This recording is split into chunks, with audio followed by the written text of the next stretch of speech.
Chers amis, bonjour. Je suis très heureuse de vous revoir pour cette 8e étude du guide de ce trimestre qui a pour titre « Le grand conflit » ou « La grande controverse ».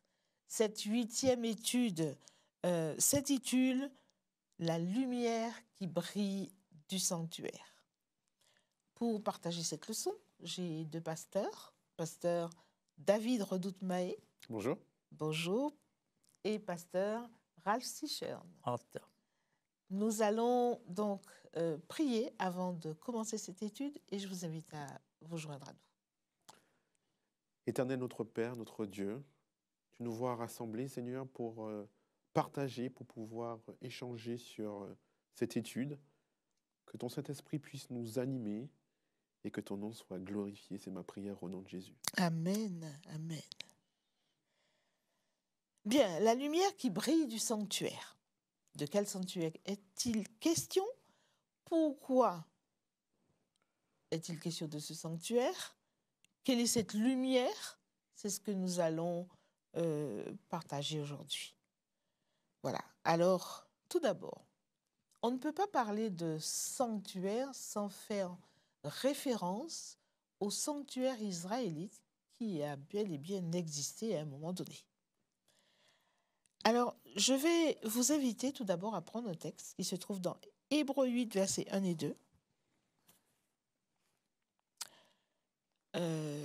En guise d'introduction.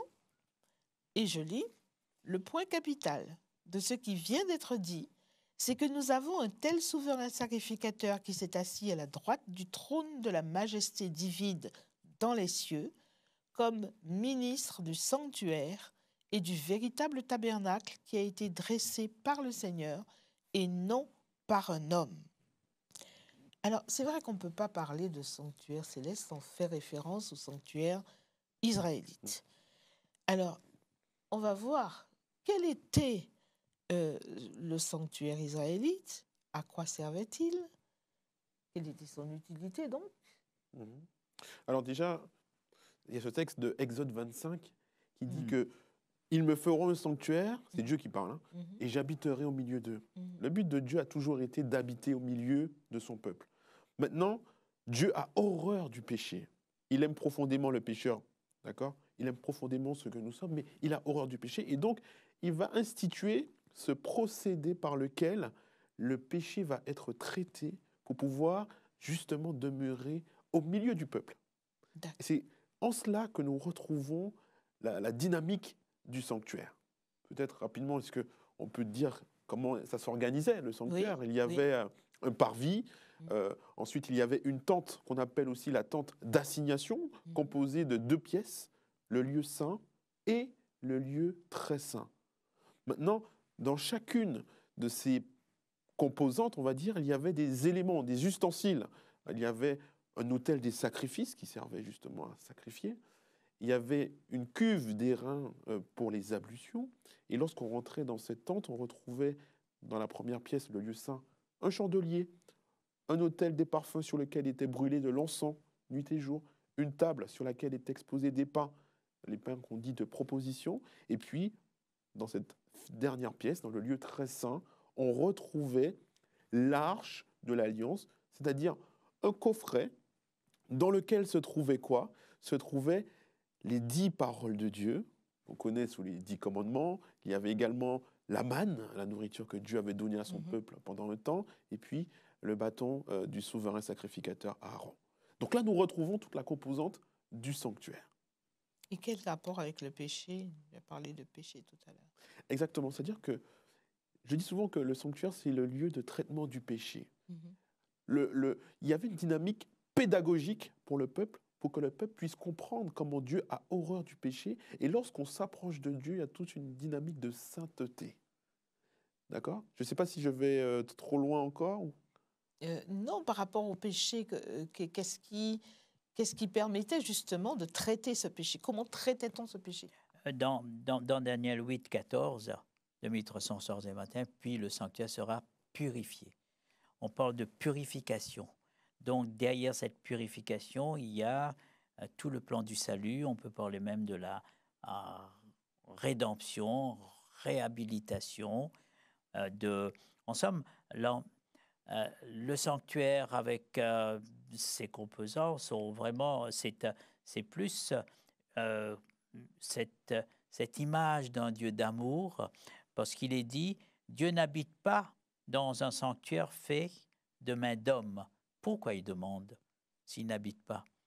Donc, il demande à Moïse de construire le sanctuaire pour toute une pédagogie une suite de la purification d'un lieu à cause du péché. Le problème, s'il n'y avait pas de péché, il n'y aurait pas eu de sanctuaire, il n'y aurait pas eu de sacrifice. Oui, mais comment était purifié? Non, comment était traité ce péché? Alors, le procédé était simple. Lorsque j'ai péché, j'amène avec moi un agneau sans défaut, je l'amène dans le sanctuaire, et là, il y a un sacrificateur qui va justement tuer cet agneau, qui représente en fait la conséquence. Le salaire du péché, c'est la mort. La conséquence de ma faute, c'est-à-dire que mon péché, je le transfère symboliquement à cet agneau. Ça préfigure aussi justement le sacrifice de Jésus. Et donc, à ce moment-là, je suis pardonné. De manière symbolique. Je suis pardonné. Mais maintenant, le sang de cet agneau va être déposé dans le sanctuaire. Et il y a un moment donné, il va falloir purifier ce sanctuaire. Et c'est là qu'on arrive. Alors en fait, tous les jours, il y avait ce sang qui était... Tous les jours. Il faut comprendre qu'il y avait deux services. Le service quotidien, où de manière quotidienne, j'amenais un animal sans défaut pour le pardon de mes péchés. Et puis, il y avait aussi le service annuel, où une fois par année, il y avait un service particulier. Alors justement, je rebondis sur ce service annuel, ce jour spécial. Qu'est-ce qui s'y passait? Et comment, parce que tu as parlé de lieu très saint tout à l'heure, qu'est-ce qui s'y passait et comment est-ce qu'on a traité le péché et pourquoi on parle de purification du sanctuaire? On n'avait pas le droit de rentrer, personne n'avait le droit de rentrer dans le sanctuaire s'il n'était pas prêtre ou souverain sacrificateur, encore plus dans le lieu très saint. Donc, l'être humain ne rentrait pas, mais leur péché rentrait. Et le péché souillait justement ce lieu. Et là vient ce qu'on appelle le Yom Kippour, le jour du grand pardon aussi, où il y a l'expiation, la purification des péchés apportés dans le sanctuaire durant toute l'année. D'accord. Et après, il y a juste... Là, vous avez tout cela dans Lévitique 16, où il y a toute l'explication. Nous n'arriverons pas à tout expliquer. 16-30 qui nous parle de purification. Le grand prêtre, à ce moment-là, devait faire un sacrifice pour lui-même, pour sa famille, pour pouvoir entrer dans le lieu très saint pour ce jour de Yom Kippour, du grand pardon. Du grand pardon. Donc, il prend, premier geste, il y a tirage au sort de bouc, tirage au sort, et le bouc désigné pour l'Éternel était sacrifié, premièrement, et avec le sang de ce bouc, ensemble pour l'Éternel, pur, sans péché, une fois l'an, avec ce sang, sans péché, sans défaut, le grand prêtre rentre dans le lieu saint pour les 4 cornes de l'autel aspergé, si on peut dire entre guillemets, ce sang non contaminé, pur. Après, le prêtre rentre dans le lieu très saint. Et là, c'est pour purifier, pour enlever le symbole, tout ce qui symbolise l'impureté, le péché, ainsi de suite. Et en sortant, après avoir aspergé du sang sur le propitiatoire, lieu propice pour le pardon, Et le prêtre, à ce moment-là, sortira du sanctuaire pour aller mettre sa main sur l'autre bouc, ce qu'on appelle le bouc émissaire, le bouc pour Azazel. Oui. Là, c'est une transmission d'enlèvement du péché toute l'année du sanctuaire. Et le problème du péché, c'est pas, sera transféré sur ce bouc pour Azazel, qui sera après être conduit dans le désert. Et ça, maintenant, si on fait un rapprochement entre ce geste et Apocalypse 17, 20, 21, ainsi de suite, nous voyons le geste avec le problème de Satan. Ce n'est pas à l'homme de traiter le problème de Satan, c'est Dieu. Et Dieu fait qu'en somme, en même temps, la purification pour le sanctuaire et puis pour l'éradication un jour définitivement du mal sur cette terre. Alors, si je résume, tous les jours, le pécheur devait venir, confesser son péché, poser sa main sur le bouc. Le sacrificateur, c'est l'homme même qui égorgeait. C'est ça. Et le sacrificateur prenait le sang et mettait sur le linteau, un poteau. Sur les cornes de l'autel, voilà. Sur les cornes de l'autel. Devant. Ce sang était transposé, chaque jour donc. Et une fois par an, il fallait porter ce sang pour le transférer ensuite dans le lieu très saint, on prend où il était ensuite symboliquement transféré à ce bouc qui partait dans le désert, donc qui éloignait symboliquement le péché du sanctuaire. C'est bien ça? Il y a même cette image qui est magnifique. Par exemple, quand vous nettoyez chez vous, vous mettez la poussière à la poubelle, j'imagine. Hein, mais la poubelle reste dans la maison. Ce qui veut dire que la saleté n'est plus partout, mais elle est présente quand même dans la maison. Et donc, il va falloir un jour dans la semaine sortir cette poubelle de votre maison pour l'amener justement hors de la maison. À ce moment-là, la maison, on peut dire, est purifiée, si je reprends le même langage. Et ça me fait penser à ce texte-là de un Jean qui dit bien, si nous confessons nos péchés, Dieu est fidèle et juste pour nous pardonner, donc ça représente le service quotidien, et aussi pour nous purifier de toute iniquité. Et on retrouve ce service annuel. D'accord. Alors, oui. C'est là. Derrière tout cela, il y a la réconciliation, le pardon. Maintenant, on a parlé du grand conflit cosmique, controverse, ainsi de suite, dans le controverse. Satan était chassé du ciel. Et maintenant, comment Dieu peut justifier que nous, pécheurs, nous allons un jour hériter le ciel, être avec lui au ciel un jour? Donc, la problématique du grand conflit, c'est cette justification entre cette conciliation entre la miséricorde de Dieu et la justice de Dieu. Il vient lui-même, Dieu a tant aimé le monde qu'il a donné son Fils unique afin que quiconque croit en lui ne périsse point. Donc, il y a cette mort du Christ quand il dit à la croix, tout est accompli. Oui. Tout est accompli sur sa mission sur cette terre à Golgotha. Mais l'intercession continue. L'intercession n'est pas accomplie à la croix. Ne s'est pas arrêtée à la croix.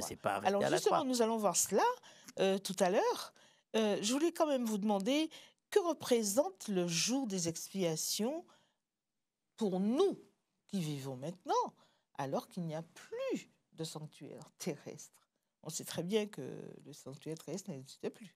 C'est ça. Alors, ce jour des expiations, ça peut être considéré comme quoi? Le jour des expiations, c'est quoi? C'est un temps de jugement. D'accord? Le peuple était justement dans cette dynamique de jugement en attendant que le souverain sacrificateur sorte. Qu'en est-il pour nous aujourd'hui? Si on se base sur le texte que nous avons lu en introduction de Hébreux, on remarque bien que dans l'Épître aux Hébreux, nous présente Jésus comme étant souverain sacrificateur, qui agit dans un sanctuaire, n'est-ce pas, céleste en l'occurrence, et donc ce jour d'expiation aujourd'hui représente pour nous cette phase de jugement. Nous sommes d'accord pour dire que ce monde aura une fin. Jésus dit bien, je serai avec vous tous les jours jusqu'à la fin du monde. Et donc, la question du jugement est essentielle dans cette dynamique du jour d'expiation. Et je crois qu'il ne faut pas forcément avoir peur du jugement, parce qu'en l'occurrence, qui dit jugement dit deux cas possibles, condamnation ou acquittement. Et la Bible déclare bien qu'il n'y a aucune condamnation pour ceux qui sont en Jésus-Christ. Donc finalement, ce jour d'expiation pour nous aujourd'hui, c'est une bonne nouvelle, c'est une bonne chose.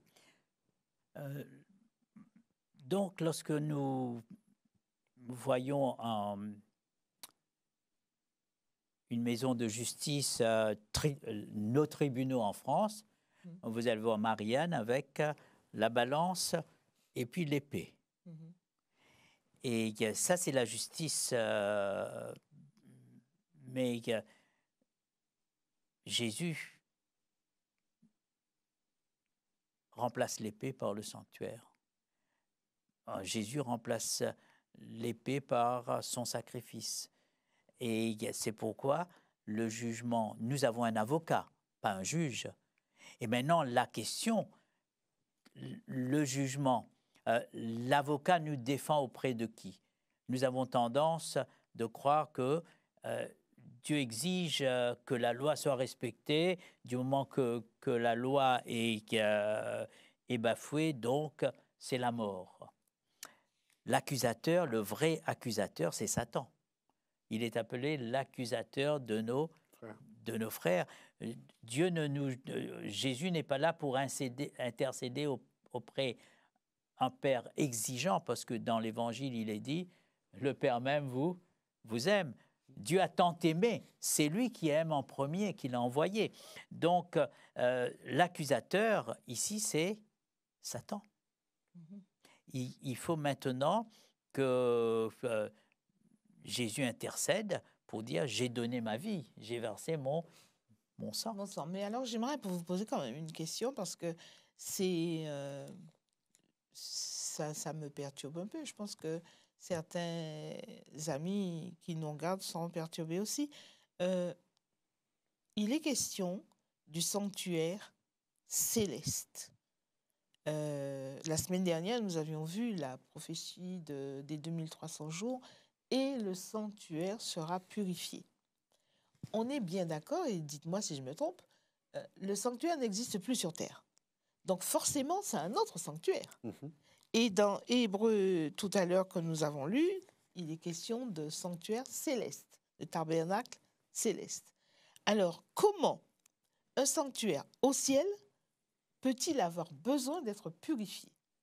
S'il y a besoin d'être purifié, c'est qu'il était souillé. Au ciel, comment est-ce possible? Alors, exactement, ce que tu disais, c'est que je pense qu'il faut avoir beaucoup d'humilité lorsqu'on aborde ces sujets-là. Deutéronome 29 nous dit bien, les choses cachées sont à l'Éternel et les choses révélées sont aux hommes. Néanmoins, si je comprends le procédé du sanctuaire, à quoi servait le sanctuaire? Et donc justement, à traiter le péché parce que Dieu veut rester au milieu de nous, on peut se poser la question, dans ma réflexion très humaine et très finie, je me pose la question, mais où a commencé le péché? Il me semble bien que le péché a commencé au ciel. Et donc, je trouve cela logique, dans ma compréhension humaine, qu'effectivement, il y a un sanctuaire dans le ciel pour traiter la question du péché qui a commencé au ciel. D'accord. Et c'est en cela qu'il faut éradiquer, on parlait justement d'éliminer définitivement toute trace du péché pour le sanctuaire terrestre lors du jour des expiations. Pareillement, il faut éradiquer toute trace du péché qui a commencé au ciel.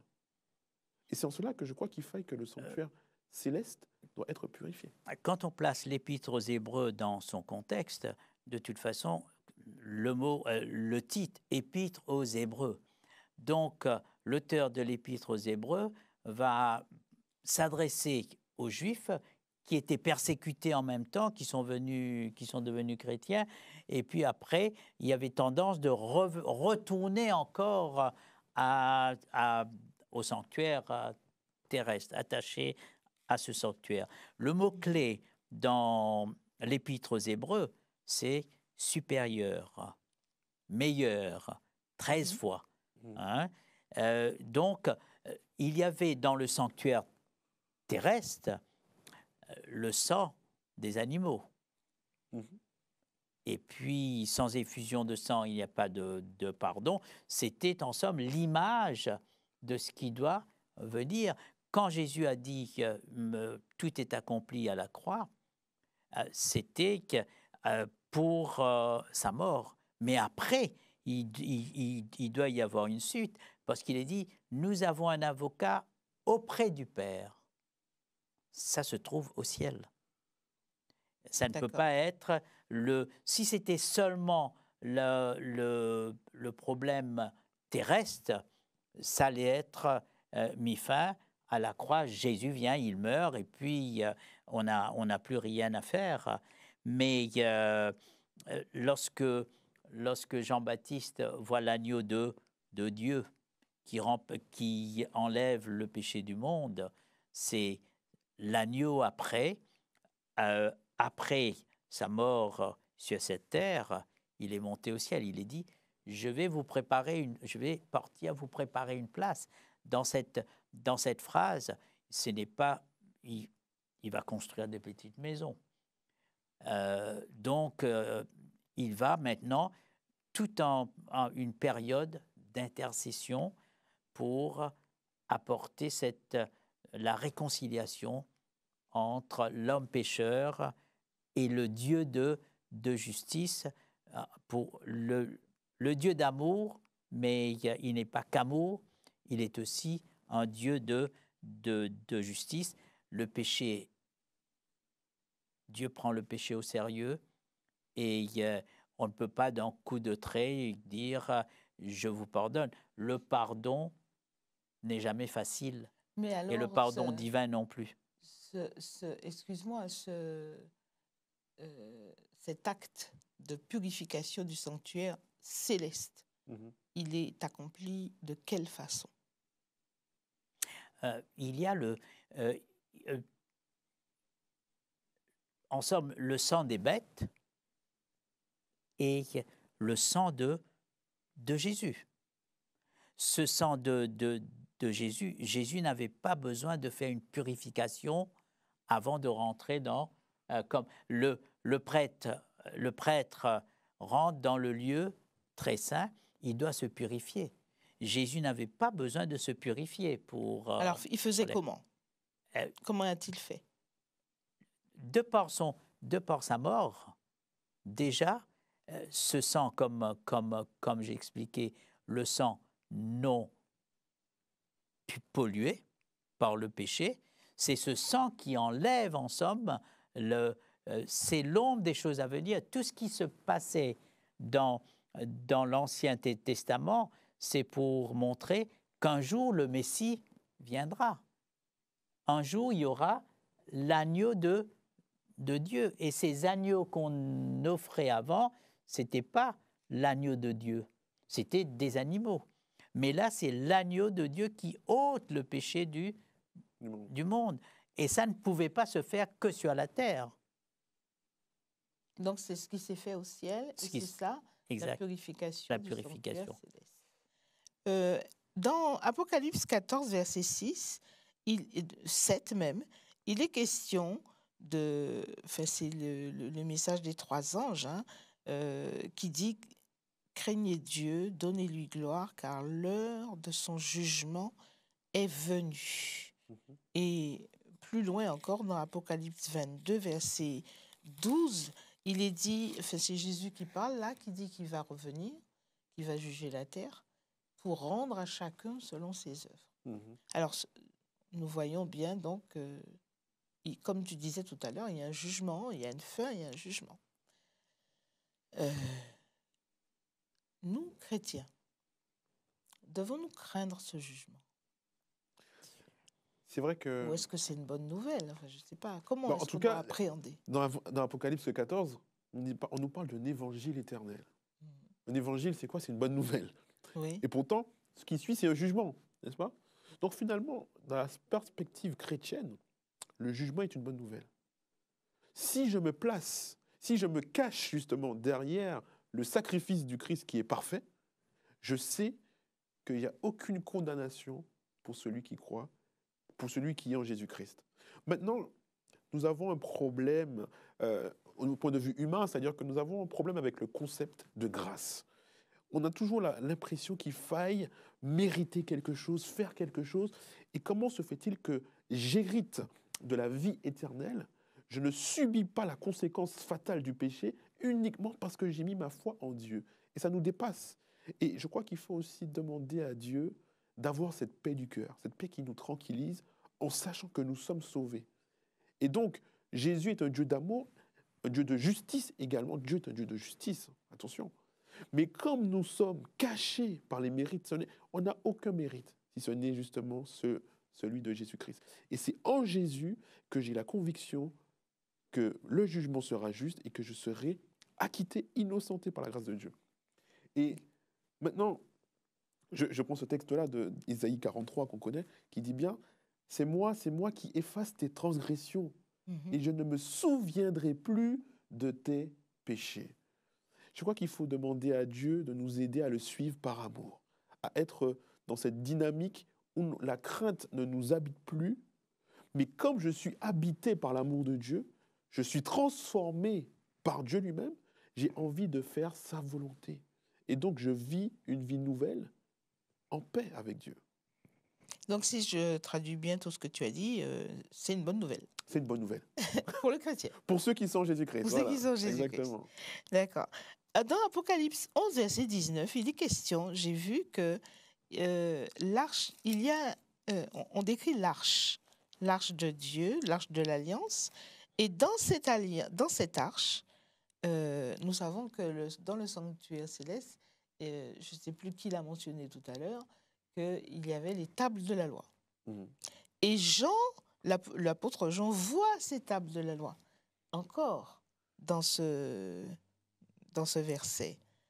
Donc, qu'est-ce qu'il faut en conclure pour nous? Je crois que si on voit la croix et tout ce que ça comporte comme horreur, comme souffrance, et l'acte d'amour de Dieu et de Jésus, tout ce qu'il y a eu derrière et tout ce système de purification aaronique, et nous allons bénéficier de cette purification du grand prêtre, du souverain sacrificateur, et on peut dire entre guillemets le prêtre grand, hein, le grand prêtre. Il y a une différence entre le grand prêtre de l'Ancien Testament et Jésus.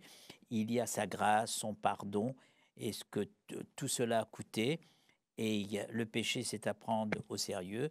Maintenant, je réponds à la grâce de Dieu pour l'action de grâce. L'action de grâce, ce n'est pas seulement un remerciement.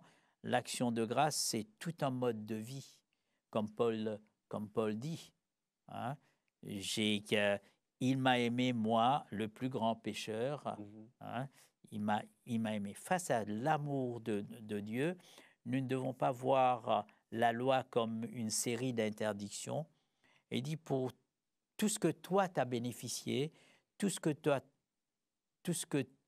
tu as compris, tout ce que tu as saisi de ce que je fais pour toi, à toi cela n'est pas permis.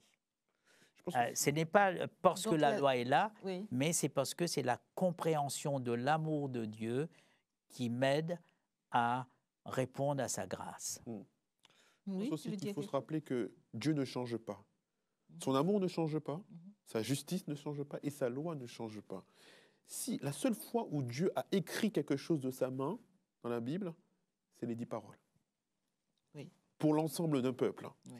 C'est la seule. Et donc, ça donne ce caractère éternel, immuable à ce texte-là. Et j'ai envie de dire que c'est seul Dieu qui peut décider à quel moment ces paroles-là ne sont plus valables. Mais aucun être humain, aucune créature ne peut dire ce que Dieu a scellé et a décidé peut être obsolète. Donc si Jean les voit, c'est qu'elles sont encore là et c'est qu'elles sont si, bien présentes. Exactement. Et valables. Valable, c'est ça. Tout à fait. Alors, une dernière question pour vous deux, hein, vous allez pouvoir répondre l'un après l'autre. Dans le livre d'Hébreux, l'auteur explique que Jésus est à la fois grand sacrificateur, nous l'avons vu tout à l'heure, et grand prêtre, et avocat.